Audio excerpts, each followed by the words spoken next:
Welcome everyone, Ace of Spades here. Last time I left you with my tier list video saying that I don't know if Pulverize is gonna be A tier or S tier. I have to make the build first. Well, I did, and the build is definitely a solid S tier for Druid. Let's go over the build. First of all, you must know that as always, I've tested my build with +8 gear, mostly with either 1 GA or 0 GA, +8, +4 items.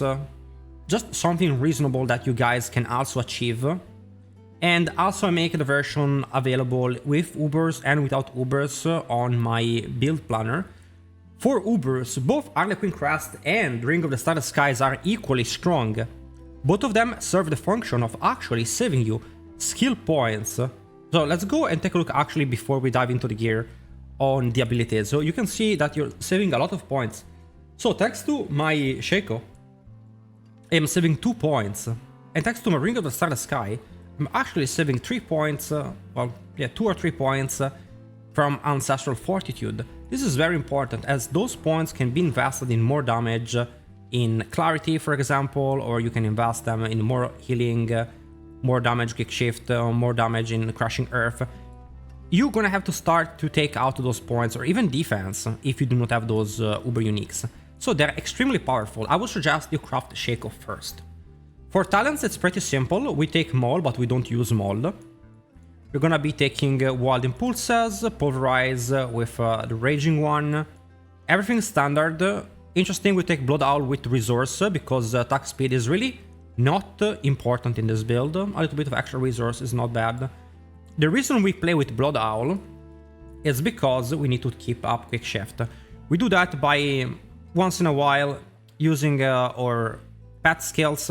Especially you want to do this while your enhanced Pulverize is getting charged, right? You need to be careful, because if you use wolves or the ravens when provocation is up, you're gonna be wasting your overpower. So use your provocation overpower first. When it's in cooldown and you see that your overpower is about to be up, you can use your pet skills and you will get 45% more damage. It's a pretty big deal, obviously. But even if you don't do that and you play like a dog, which I did, I even forgot to have the talent on, honestly. I cleared the 110 without Ubers and without Clarity. So, no big deal. We take Petrify, which is very strong with this build, because when you overpower you kill everything, so it resets the cooldown quite hard. And we take the basic Circle of Life, because it's our only healing. Quick Shift, of course, and we take Double Multiplier or Sin Strength, the new talent for defensive 9% damage reduction, very OP. New talent, 12% HP. Really strong build, really low gear requirement for high clear, and very good at speed farming. Probably better than Wind Shear. Might not be as good as pushing for Wind Shear, but for speed farming, even speed farming like high tier content over 110, probably the best. Now we have Obsidian Slam instead of Masochist for Boon, very important, because this allows you to actually clear really fast. Energize for Spirit Generation. We have max life and crit damage, and we take damage reduction, but you can take move speed if you're speed farming. In terms of gear, I have my Pulverize Shockwave two-ended. In my opinion, it is more damage than Shepherd, because most of the times you only hit with your Shockwave. As you can see on my weapon, I do have chance to deal shadow damage on the enemies, and that's useless. What you want to have is actually Pulverize range. I tested the different things, Grizzly Rage duration, etc. So in the end, I only had one roll left, and didn't want to go back to Pulverize. I do believe that Pulverize size is important. It does not increase the size of the Shockwave, but because it increases the size of the Pulverize, you can play distant. And playing distant is very important as we activate Nature's Reach. Important to note that I actually do not have resource cost reduction. And the reason I have Vulnerable on this weapon is because that's what I had. You want to have Overpower instead. If you do not have Ring of the Starry Sky and you actually want to have a little bit better resource management, you could have resource cost reduction on your gear. But with Ring of the Starless Skies, I have no problem with resources, honestly, spamming Pulverize with Energize. Alright, let's take a look at some of the techs I have for the build. So what is really strong for this build is that Earth skills have crit chance as your temper, as crit chance is really important for us. It's very high damage and also have lucky hit chance to make enemy vulnerable, because this is really strong for bosses. I would suggest to use maybe even a GA one, honestly. Get like a GA lucky chance to make enemies vulnerable. It becomes 4 seconds, it's kind of OP. So I would suggest to do that. Very good for bosses. We have our Ring of the Starless Sky. We have Shepherd on your amulet. Yeah, sorry, I forgot to say that I have Ursin Horror on my ring. Shepherd on your amulet. And I think you want to have Venom and then like max life and crit chance, pretty much.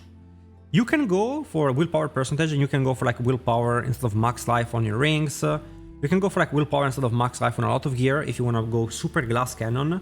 But max life will give you both damage and defense at the same time, and it's a better value in my opinion, unless you're super giga geared and you never die anyway. Might as well take out some defense. But for the average guy, definitely go max life.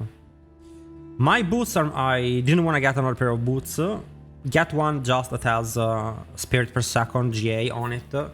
And then max life move speed. It's what you want to have. Metamorphosis on them. And we take ballistic on our pants.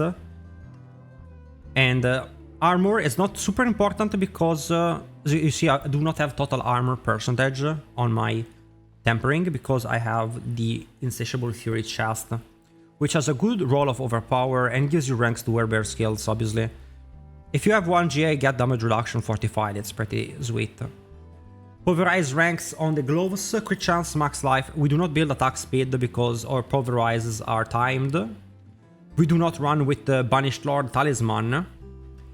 And because of that, we do not have to build attack speed, as it's not really important. I find that the Banished Lord Talisman is anti-synergetic with Ring of the Starless Sky, and Druid does not really have a good way to generate enough resources to spam for Banished Lord Talisman, not for bear skills at least. I think werewolf skills, werewolf could maybe have enough resource generation, like a storm werewolf, to play Banished Lord Talisman, but I do not think Druid has. I find that to be quite a waste to play in that way, and that's why I don't have it. Also, this way the build was extremely cheap to make. And of course you have Shaco. If you don't have Shaco, Godslayer. And if you don't have Ring of the Starless Sky, a Changeling Depth ring with overpower damage, which on max life willpower, because you do not need double the vulnerability. Tempering wise, you always want to get Earth crit chance, right, on every item, besides one, where you want to have damage to crowd controlled enemies. And this is the perfect segment to get into the Paragon board. The reason you have one roll of crowd control damage should be pretty obvious, right? It is because we are going to be running our very good Earth and Devastation.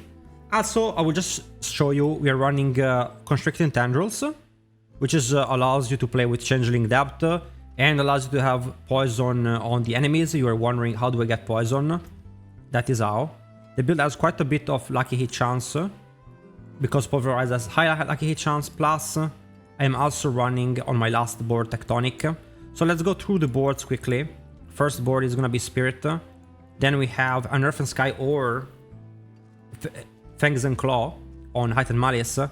And the vulnerability again for Earth and Sky comes from the ring lucky hit chance to proc vulnerability, which then gets amplified by the Tectonic lucky hit chance, so plays very well into that. We have Outmatch in Constricting Tendrils. We take crowd control damage here, and we take crowd control damage here. This way, you have a 40% crowd control damage. You take this off, and you see you have 35. So everything is perfectly min-maxed, obviously. And then we have the Fang and Claw. We take good value of the critical strike damage with Earth skills. It's a really good Paragon board, honestly. Very optimized. I very happy about this one. And we have Ancestral Guidance with dominate. I also have Survival Instinct, which usually I do not take because it's bugged for non-native bear skills, but Pulverize is a native bear skills, meaning that this will work. Last and not least, Tectonic, like a hit chance. If there was another damage glyph, I would take it, but we don't really have one, so kind of have to take that one. I tried a different build that was more based around playing with Clarity and not spamming Pulverize. So instead of playing with Energize, you would play with Pack Leader, and you would try to get every overpower done with Clarity buff. It was incredibly hard to play, and it felt incredibly clunky, and I just found this build to be much better. You heal more, you fortify more, you get resources, you can spam. Like, it's so much easier, honestly. Like, you can manage your cooldown so much easier. And I would be surprised if anyone can do better by not running, by just playing with Clarity constantly and just not spamming Pulverize. So I think Banished Lord in theory could maybe be good one day. We just need a way to generate resources constantly, like a ton of them. If that could be found, then I think it would be interesting. So let's see what the next season brings. We need a way to make a good single target resource.